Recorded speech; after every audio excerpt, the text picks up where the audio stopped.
Olá, estamos aqui em mais um episódio do Mulheres que Geram Vida.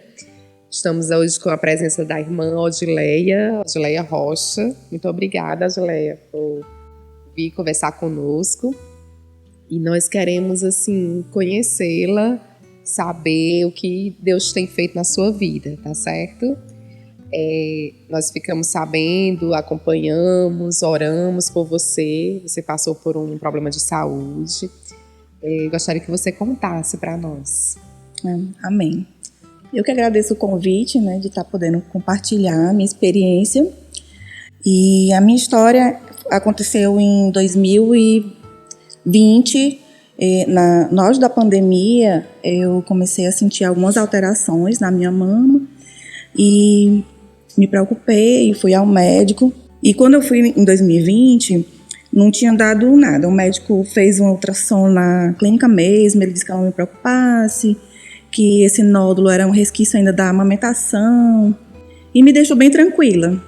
Quando foi em 2021, eu comecei a sentir também mais alterações, e no início de 2021, fui ao médico novamente. E o médico fez todos os exames, cheguei até a fazer biópsia, e deu tudo normal. Mas o médico me disse assim, olha, eu vou lhe encaminhar para um médico que ele é muito conhecido, ele é especialista em câncer de mama aqui no Ceará. E eu vou lhe encaminhar só mesmo para desencargo de consciência, para ter uma segurança a mais. Então eu fui para esse médico já em 2022, no comecinho de 2022. Ele é muito procurado e eu consegui ser atendida. E ele me viu e ele confirmou. Ele disse, não, você não tem nada de câncer, não tem com que se preocupar. Mas se você quiser participar de um grupo de estudo, que nós temos uma parceria com a Universidade Internacional, e a gente faz um estudo com essas mulheres que têm alterações de mama e que não são câncer. Aí eu disse, não, eu quero, porque a ser acompanhado seria uma segurança a mais. Só que aí nisso ele me chamou para um exame e disse que depois ia entrar em contato e não falou mais nada. E eu fiquei tranquila porque eu pensei assim, não, se ele não falou mais nada é porque não tem nada a ser investigado, Isso foi no primeiro semestre de 2022. Certo. Fui também em outro mastologista e ele disse a mesma coisa, fique segura, que é da mesma equipe desse outro médico. Não tem nenhum problema, você repita depois com um tempo, mas não me disse com que tempo que eu repetisse os exames. Mas o meu esposo, que ele é muito preocupado, quando deu 6 meses dessa investigação, ele ficou no meu pé, dizendo, filha, vai de novo, começa tudo de novo. Interessante, né? Ele que me impulsionava, porque eu, por mim, eu nem ia. Olha só. Então, eu comecei a fazer uma investigação em outubro de 2022.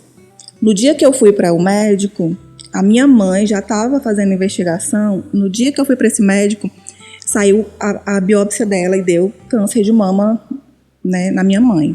E a minha avó já tem também câncer de mama, fez cirurgia, quimioterapia. Então, quando eu cheguei para esse médico, que era o mesmo médico que tinha me acompanhado no início do ano, eu falei para ele, doutor, eu tô vindo mais uma vez para refazer meus exames e a minha mãe, acabei de receber a notícia que ela tá com câncer de mama. Aí ele ficou super preocupado. Ele disse assim, agora a gente tem com que se preocupar. Porque enquanto era só sua avó, era um parentesco assim mais distante, mas quando é mãe e irmã, tem mais probabilidade. Já é mais perigoso. Aí ele pediu todos os exames de novo, e quando eu fui recebendo, em uns 15, 20 dias, os resultados de mamografia, ultrassom, todos davam piores do que os do começo do ano, E bem avançado. Isso no período de 6 meses? Sim, de 6 meses. Meu Deus. Com o tamanho já bem grande, a extensão, a característica do nódulo. E quando eu fiz a ressonância, que deu até alteração em linfonodos axilares, ali pronto, eu como eu sou profissional da saúde, a gente sabe reconhecer quando uma coisa está indo para um caminho mais grave, Então, ali na ressonância, eu desabei. Eu imagino. Eu não conseguia pensar em outra coisa, senão que eu ia morrer. Porque você pensa assim, em 6 meses, uma coisa que se agravou de uma forma tão rápida, eu tinha certeza que eu ia morrer. Como já estava nos linfonodos axilares, eu tinha certeza que eu já ia ter uma metástase. porque quando tá em linfonodos para se espalhar por outros órgãos, né, é rapidinho. Então eu só pensava que eu ia morrer, eu chorava porque eu ficava pensando nos meus filhos. Era um ano muito importante para minha filha mais velha, que era ano de Enem, né? E assim, eu sou casada e tenho o apoio do meu esposo, mas a gente que é mulher, a gente sabe que o pilar é muito a gente, né? Porque o esposo vai trabalhar, volta no final do dia, mas a gente, mesmo trabalhando, a gente tem que coordenar almoço, organização da casa, levar a criança para o colégio. Os meus 3 filhos estudavam cada um em horário diferente. Então, eu ficava pensando assim, poxa, a rotina do dia a dia dos meus filhos vai ter que ser modificada. E quem é que vai me ajudar? Porque só éramos eu e meu marido. Então, eu me preocupava muito com essas questões. Imagina. Me diz uma coisa, você disse que é profissional da saúde, né? Você é enfermeira. Sim. E, assim, com certeza fez prevenção, né? Em várias mulheres, assim. Com relação a ser profissional da saúde, né? O seu conhecimento, com certeza, é bem maior do que as mulheres que não são. Uhum. Mas como foi ser profissional de saúde e receber esse diagnóstico? Eu acredito que quando a gente é profissional da saúde, a gente sabe, né, da dimensão das coisas, então a gente fica mais assustada, né? É diferente quando você não tem noção do que vai acontecer. Quando você é da área, você sabe todo o processo, né? O tratamento, cirurgia, que eu tenho pânico de cirurgia, até parto, eu nunca queria fazer cesariana, entendeu? Então, para mim foi muito pesado, por eu ser da área, eu preferia não saber, eu preferia ser leiga, entende?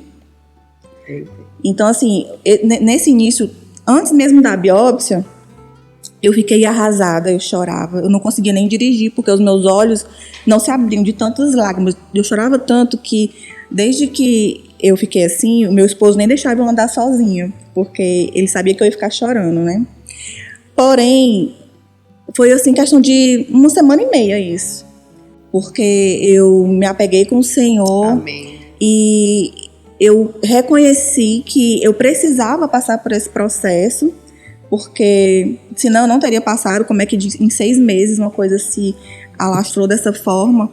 Tinha pessoas que diziam assim, pode ter sido um erro médico, muda de médico, entendeu? Então, assim, quando eu fiz a biópsia, que eu recebi o resultado, eu já nem sofri, porque eu já tinha certeza do que ia por vir, e também eu já estava muito confiante no Senhor, Amém. Que Ele ia tomar conta de tudo e que isso era necessário, né? Eu não me revoltei com médicos nem nada, é tanto que eu continuei com o mesmo médico. Teve pessoas que diziam assim, mudou de médico. Eu disse, não, eu não vou mudar de médico, porque o Senhor que permitiu que eu passasse por isso. Sim. E quem vai me curar não é o médico, não é mudar de médico, de cirurgião, é o Senhor. Então nós estamos diante de uma pessoa que se cuidou, né, que sabia sobre todo esse assunto, não teve nenhuma negligência, né, foi atrás dos médicos, mas existia uma grande probabilidade, né, genética de você herdar o câncer, né? E aí, de fato, você tinha que passar por essa experiência, né? Mas aí, depois de 1 semana, não pensou mais que ia morrer? Não. Para ter uma ideia, eu pensava tanto em morte que uma vez eu dirigindo, eu olhei para um comércio assim do lado e eu vi um monte de caixão. Aí quando eu olhei de novo, era uma madeireira com umas portas assim encostadas, né? Meu Deus. Mas tudo que eu via era voltado para a morte. Eu tinha certeza que eu ia morrer, que meu marido ia ficar viúvo, que ele ia casar de novo. Né? Então, assim, mas depois disso, aí passou, graças a Deus. Foi muita segurança, muita certeza no Senhor. Ter fé foi decisivo. Aí como foi, assim, o tratamento mesmo? Você passou pelo quê? Sim, então em novembro eu tive o diagnóstico e começamos a quimioterapia em dezembro. É importante também falar que nesse processo, como a minha mãe também estava com câncer, foi um sofrimento duplo, porque eu queria poder ajudá-la nesse momento dela e também queria ser cuidada por ela, né? Porque nada como um cuidado de mãe num momento tão difícil, né? Então foi um momento que eu nem pude cuidar dela e nem ela cuidar de mim. Jesus. Eu ainda cheguei a acompanhá-la na cirurgia, ela fez mastectomia também, total. E ainda fui com ela nas revisões. No dia que ela tirou o dreno, que ela foi liberada, né? Foi para casa. Eu ainda fiz alguns curativos dela. Depois disso, eu comecei o meu tratamento e aí eu não pude mais E acompanhar. sua mãe também é enfermeira, Minha mãe né? também é enfermeira também. Imagina. E aí em dezembro eu comecei a quimioterapia. E na primeira quimioterapia eu não consegui tomar a medicação toda, porque eu tive uma reação alérgica. Fiquei com muita falta de ar, aí a quimioterapia teve que ser interrompida. E o médico teve que mudar o tratamento. Então, na outra semana é que eu comecei a quimioterapia mesmo. Só que essa quimioterapia baixou demais a minha imunidade. E é porque era a quimioterapia mais fraca, que eles chamam de branca, né? Certo. Que eles falam que os sintomas, as reações são mais leves, o cabelo vai cair só mais na vermelha. Mas no meu não. Na primeira semana, quando eu tomei, era a semana próxima do Réveillon, e eu comecei a ter febre, indisposição. Aí eu falei com o meu médico, o médico pediu para ir na emergência. Quando eu cheguei lá, eu pensei que não ia ser nada demais, mas a médica disse que eu tinha que ficar internada para tomar antibióticos injetáveis e ficar em isolamento, porque a minha imunidade estava muito baixa e eu precisava ficar esse tempo, né, em tratamento. Certo. Então eu passei o Réveillon internado, mas aí depois eu saí com uma semana. E aí eu tinha, eu não lembro qual a periodicidade, se era a cada 20 dias eu tinha uma quimioterapia. O meu cabelo começou a cair nessa internação. Como foi, assim, a questão que é algo que marca muito nas mulheres, a preocupação, né, com a questão da queda do cabelo. Para você, esse foi um momento muito difícil ou você já estava, assim, mais resiliente quanto a isso, que isso ia acontecer? Eu sabia que ia cair em algum momento, mas eu não sabia que ia ser tão rápido, né? E a forma como cai não é uns fios assim perdidos, cai muito, né? Tufos de cabelo. Você vai pentear o cabelo e sai aquela coisa grande, assim. Então, quando eu saí da internação, eu já saí com minha cabeça bem rala e eu já saí decidida a raspar. Porque você fica assim, parecendo meio que um zumbi, assim, aqueles cabelos desgrenhados. E o meu marido não queria, porque ele gostava muito do meu cabelo. Eu disse, não, eu vou tirar. Você usou peruca ou usava os lenços? Eu cheguei a comprar a peruca, mas aí eu gostava mais dos lenços. Gostava mais dos lenços.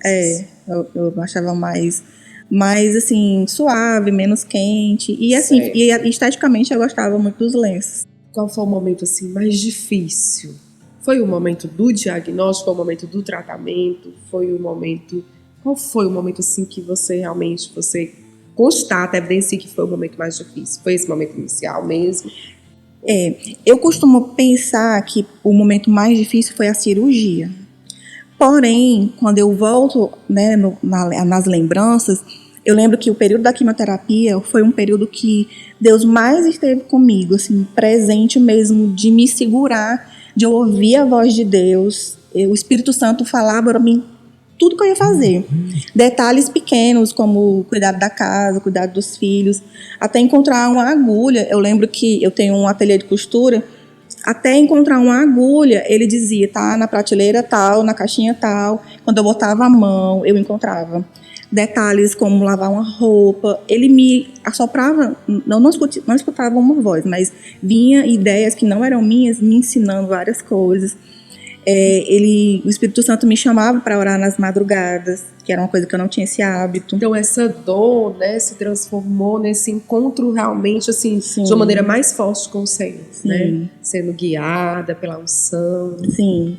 E eu percebo assim que se não fosse essa unidade com Deus nesse momento, eu não tinha suportado a quimioterapia ao ponto de achar que não foi o momento mais difícil. Né? Mas que no fundo era, porque eu tive todas as reações. Certo. Eu desmaiava no banheiro quando eu passava mal, que eu ia vomitar, acordava, estava desmaiada. Ficou muito manchada, não foi a tua pele? Manchada.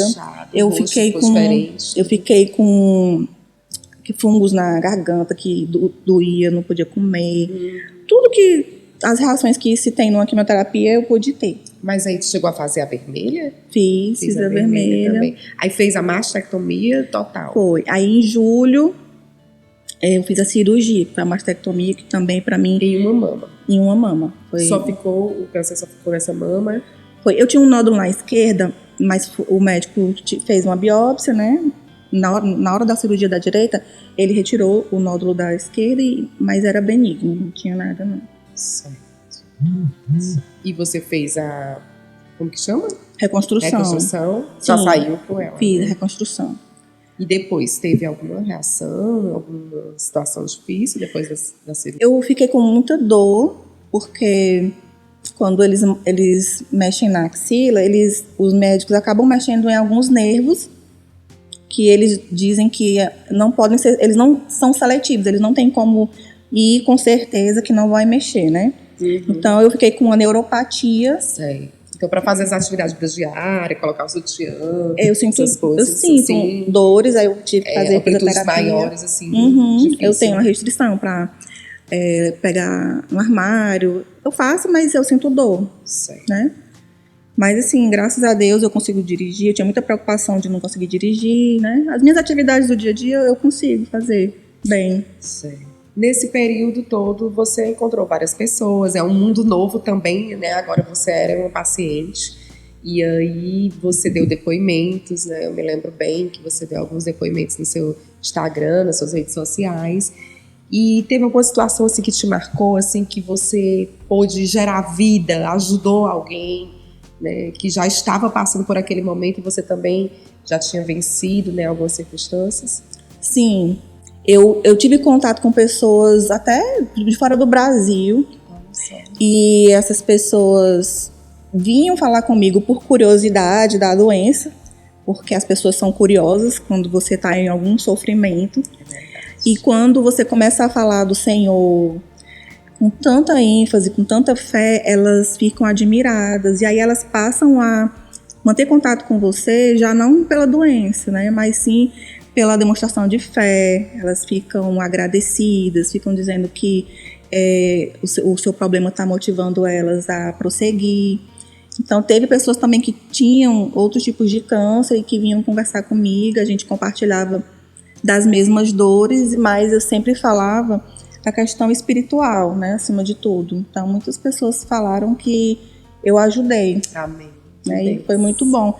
E eu tive um alcance muito grande, a cada dia aumentava o número de seguidores. Olha só. Eu ficava surpresa como as pessoas têm interesse nessa área, né? E como a gente pode levar tanto orientações de saúde, mas acima de tudo de fé. Amém. Sim, aí depois da cirurgia, que você passou por todo esse processo, né, de dor, qual foi o momento da cura? Que você se sentiu curada e que estava constatada realmente pelos médicos, né, pelos exames que você estava curada? Pronto. Em outubro eu fiz a rádio, foram 25 sessões de radioterapia, que também é bem desconfortável. E depois desses 25 sessões, eu tinha que voltar ao oncologista e ele ia pedir uma série de exames, tomografia, cintilografia, que era para ver se não tinha tido alguma metástase, né? Porque com a cirurgia, o cirurgião falou que tinha tido a cura local, ele tinha extirpado o tumor por completo, Certo. Não tinha nenhum resquício de tumor na mama. Certo. Mas eu precisaria ainda fazer os exames de controle, que é ultrassom, para ver se não tem nada no fígado, tomografia, né? Aí quando eu fui para o médico, que eu fiz todos esses exames e que eu levei, ele confirmou que não tinha nenhum resquício do tumor em nenhum órgão. E aí foi só alegria, né? Glória a Deus. Ele falou que eu tinha só que fazer a hormonioterapia, que é um tratamento diário, com comprimidos, por 5 a 7 anos. Certo. E um tratamento também mensal, injetado, que eu vou na clínica todo mês, só de controle mesmo. E assim, o teu sentimento assim com relação, passei por isso, agora quero viver mais, né? Geralmente a gente escuta muitas pessoas que passaram por isso, como é assim, agora, ter cuidado ainda mais com a saúde e de viver, né? De curtir com a tua família, como é que está hoje? Sim, e hoje eu vejo que isso me gerou um aprendizado, né? Amém. E espiritualmente, eu vi que nem toda dor é para o mal, Certo. né? Tem até um louvor que diz que esse mal não é para a morte, né? Então, assim, esse mal que aconteceu foi para gerar mais vida em mim. Amém. E para eu poder gerar mais vida nas pessoas. Amém. Eu lembro que quando eu estava no auge da doença, da quimioterapia, eu falava para Deus que eu ia trabalhar para ele mesmo doente. Porque quando eu tinha saúde, eu ficava protelando, né? As irmãs me chamavam para servir e eu sempre...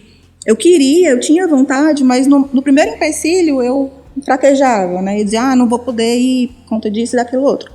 Então, quando eu adoeci, eu ouvi a voz de Deus conversando comigo e ele disse que eu ia trabalhar para ele mesmo doente. Então, eu ia para a igreja fraca, com dor na garganta, sem cabelo. Eu ia pro Posso Orar por Você, eu lembro que eu fui uma vez pra praça, né? Foi com a gente. Fui pro Posso Orar, nós oramos até pelo Uber, quem a gente via, a gente orava. Então, assim, foi um momento que Deus me mostrou que não existe tempo para você escolher para servir a Ele. Nós temos que aproveitar, né, essas Sim, oportunidades. Principalmente quando a gente tem saúde, né? E na doença, a gente também tem que fazer. Então, o que eu aprendi com isso é que agora que eu tenho saúde, Amém. que eu tenho que me voltar para o Senhor. Amém. Sempre. Só que acontece que quando eu fiquei boa, eu voltei para minha rotina de antes, né? Eu voltei para os 2 empregos, a correria de cuidar dos filhos, da casa. E tudo isso faz com que você se desconecte um pouco da esfera espiritual, né? E quando eu estava doente, eu tinha uma conexão muito grande com o reino espiritual, entende? E às vezes me dá até uma saudade, não de estar doente, mas daquele período que eu tinha uma comunhão maior com Deus. Precisava, né? Precisava estar e aproveitou aquele momento, né? Para estar, né? Isso. E aí a gente realmente precisa aprender, né? Assim, agora... com saúde, né, assim, todos nós, né, que estamos vencendo com saúde ou com doença, está conectados, né, Sim. quer no trabalho, e aproveitando essa oportunidade, né, porque eu acho que vem o pensamento de todo mundo, né, se eu tivesse mais tempo eu ia servir a Deus, né, e você nos ensinou realmente no seu exemplo, na sua experiência com Deus, de que você foi servir, né, você esteve junto conosco, né, e que o Senhor possa agora mais ainda, né, te lembrar, né, de que você precisa ter essa conexão com Ele, né, estar servindo. E a nós também, né, com saúde ou sem saúde, estamos servindo no que nós pudermos. Né? Sim. E outra coisa muito importante é a força que os irmãos nos Amém. Passam, né? Nós precisamos da igreja. Amém. A gente não pode dizer que serve a Deus sozinho, indo para o culto só uma vez por semana. Eu lembro dos grupos de orações. Você vinha para cá, né, para o café. Nas quartas-feiras que tinha a reunião das mulheres aqui, Amém. Eu sempre vinha. O grupo também de oração, que era até virtual, mas foi muito importante. Né? Então, assim, nós precisamos uns dos outros para seguir na carreira da fé. Amém. Para concluir, eu gostaria que você falasse assim, do seu coração para as mulheres que estão vivenciando neste momento a dor, o luto, né, assim, de estar com câncer. Eu quero falar para você que está passando por isso, que nada é em vão. Tudo tem um propósito. E se você está passando por isso, para o seu crescimento, para o crescimento das pessoas que estão próximo de você, para você olhar mais para o Senhor, se conectar mais com Ele. Deus permite essas coisas porque Ele te ama. É como se fosse uma medida drástica que Ele faz para chamar sua atenção para Ele. Então, esse momento não é um momento de tristeza, é um momento de salvação. Amém. Deus está fazendo isso com você para você ser salvo, para você se voltar mais para Ele. Amém. E transmitir mais do Senhor para as pessoas. Amém. Amém. Aleluia. Eu fico muito feliz de te ver assim, né? De te ver bem. A gente fica se imaginando quando alguém está sofrendo, né? Como seria com a gente se a gente passasse, né? Mas eu quero te dizer que você é uma bênção na nossa vida, uma bênção na igreja. E que hoje, né, você está contando vitória. Né? Hoje a sua vitória tem sabor de mel, né? Sim. Hoje a sua vitória realmente é para nos ajudar a todos, né, que estejam passando por isso. E continuar sendo salva, né? A salvação da nossa alma é dia a dia. Amém. Jesus é o Senhor. Muito obrigada. Amém.